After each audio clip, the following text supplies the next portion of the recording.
The miracle of sound and the story behind that miracle.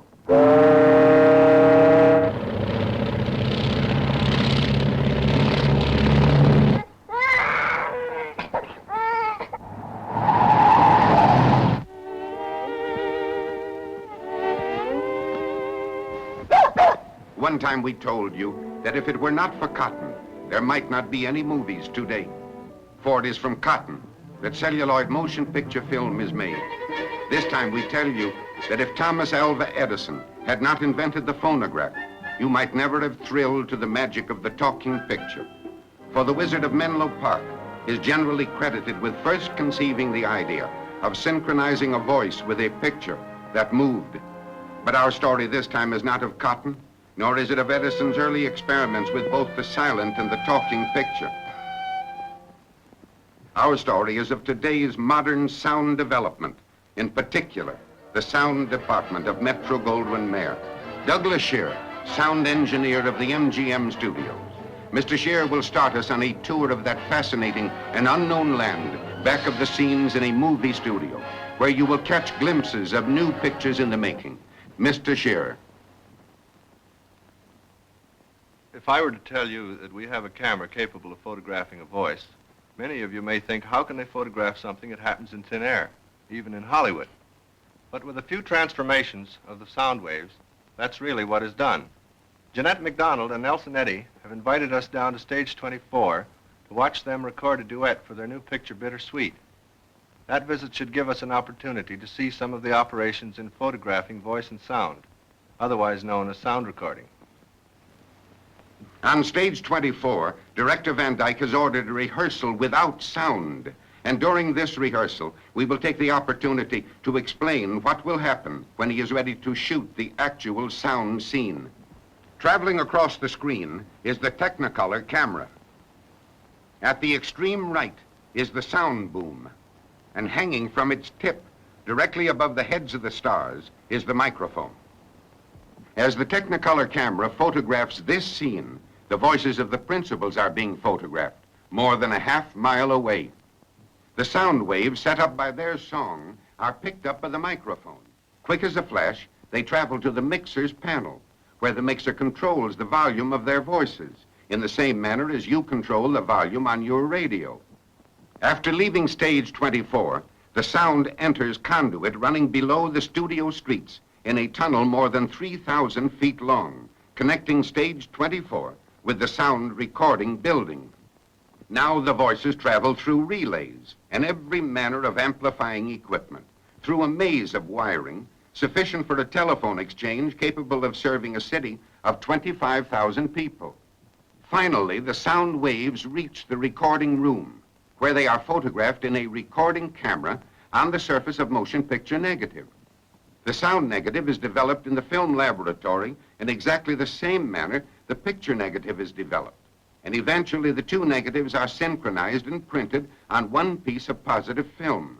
This composite sound and picture print is the film that reaches this theater for exhibition. This close-up of a piece of positive film shows how the sound runs margin-like down the side of the tiny picture frames. But now let's go back to stage 24, where Director Van Dyke is ready to shoot one section of the duet from Bittersweet. By a camera trick, we will also show you a flash of the scene in Technicolor. Lights, camera, action. Let's have some hors d'oeuvres, a cocktail, and some cold consommé. Shrimp a la Newburg, made in your special way. Beef ragout, just for you. It's delicious. I'm a slave to your favorite dishes. Probably the best known face, and certainly the most infectious smile in motion pictures. But as many times as you have seen and heard Clark Gable on the screen, you have never seen a photograph of his voice.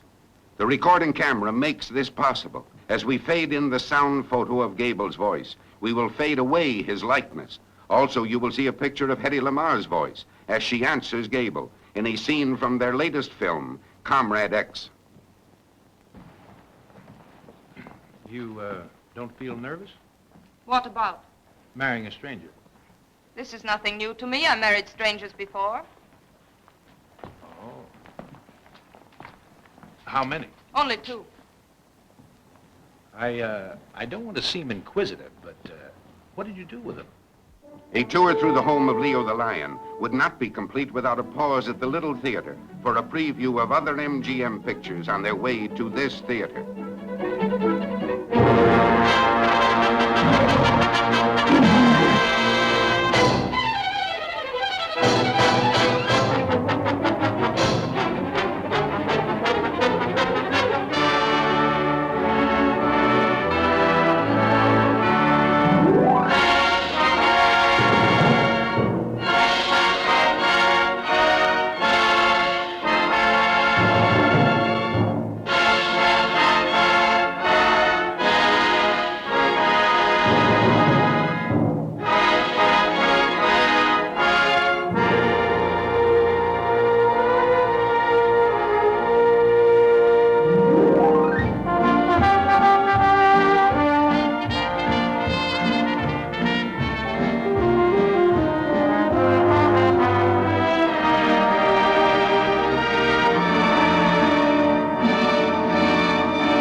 The softly blended tones of Technicolor enriched the screen for the first time with the sheer beauty of Greer Garson, remembered best as the lovable Mrs. Chips and as Elizabeth in Pride and Prejudice.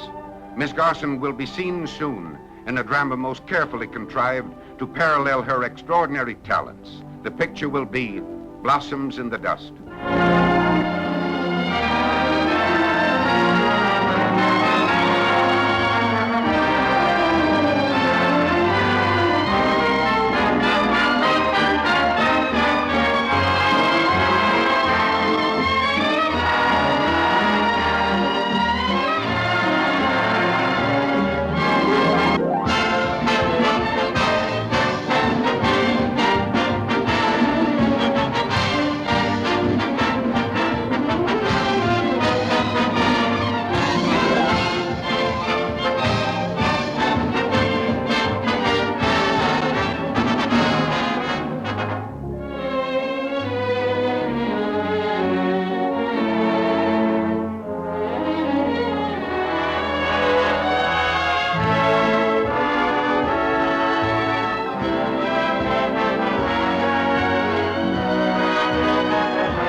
Welter of faces. Oh, my, they look solemn. What in the name of all that's holy am I to do? Tracy. Yes, Mike. Old Parson Parsi. He's never seen Kitchener before, has he?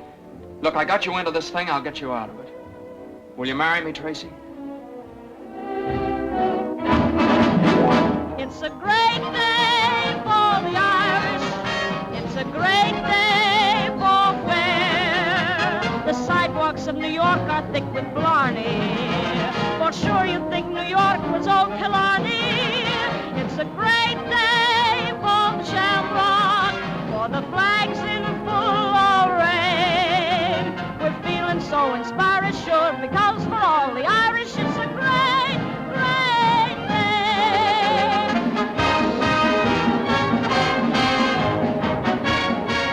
And that isn't all.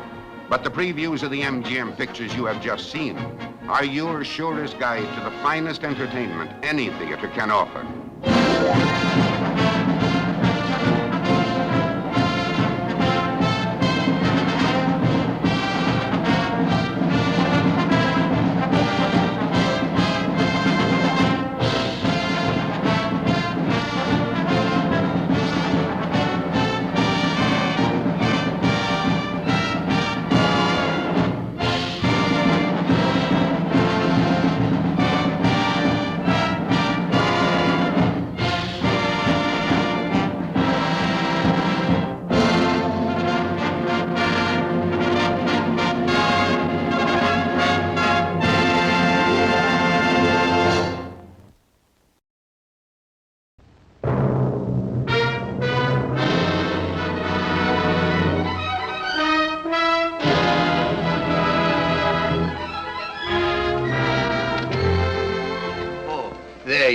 Ladies and gentlemen, permit me to introduce myself. I am Mr. Matuchek of Matuchek and Company, the shop around the corner.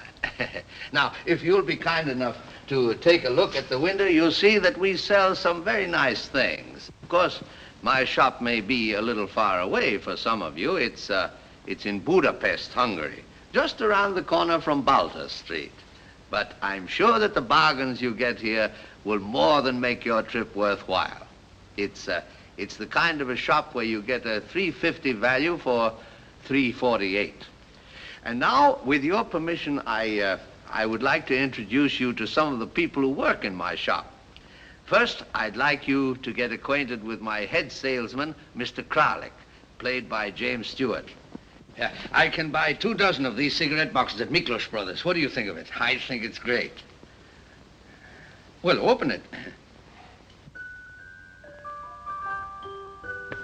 No, Mr. Matuchek, it's not for us. But you haven't listened to it. It plays Ochi Chornia. Even if it played Beethoven's Ninth Symphony, I'd still say no. No, I just don't like the idea.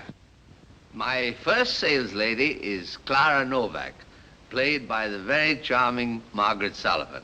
She argues, too. Listen, I sold as much goods yesterday as anybody else in the shop. 95 Pengo 50 isn't bad for a rainy Monday 3 weeks before Christmas. Did you tell that to Mr. Matuchek? Yes, I did. And what did he say? He said tell her not to come in that blouse anymore. Tell him I won't. I will. Now, I want you to take a look at Mr. Perovich, played by Felix Bresson. He was one of the Russian comrades in Ninochka. He's the typical sales clerk who is always 10 minutes early. Perovich, do you mind if I ask you a personal question? No, go ahead. It's very confidential. Yes, sure. Suppose a fella like me wants to get married. Well, that's wonderful. That's the best thing that could happen to you. Where's the girl? Oh, wait a minute. What'd I say? I said suppose. I said a fella like me. I did say me. Now, look, how much does it cost you to live? You and Mrs. Perovich, leaving out the children. Oh, why fool yourself? And now, I have a real treat for you. You are to meet the Beau Brummel of the shop, Mr. Vadash, played by Joseph Schildkraut. Everybody wonders where he gets the money to dress so elegantly. He certainly can't do it on the salary he gets from me. And no shop is complete without an errand boy. Meet Pepe, played by William Tracy. Mr. Clark, do you think I have to work tonight, too? After all, I'm a child. No, you don't have to stay. You mean it? I'll straighten it out with Mr. Matuchek. Thanks, Mr. Clark. So now you go to see your girlfriend. By the way, is it serious? Yes, very. Maybe we'll both be engaged Monday. I think we will. I don't want you to misunderstand me. I just said in my case it might happen. Well, as a matter of fact, I can tell you it will happen. I thought you were a customer. I should have known better. However, every disappointment has its bright side. Ladies and gentlemen, I want you to meet Ernst Lubitsch, our director. The man who gave you a Garbo in Ninochka who made you laugh, and who now gives you a Morgan who makes you laugh. I hope. Yes, I hope so, too, in the shop around the corner.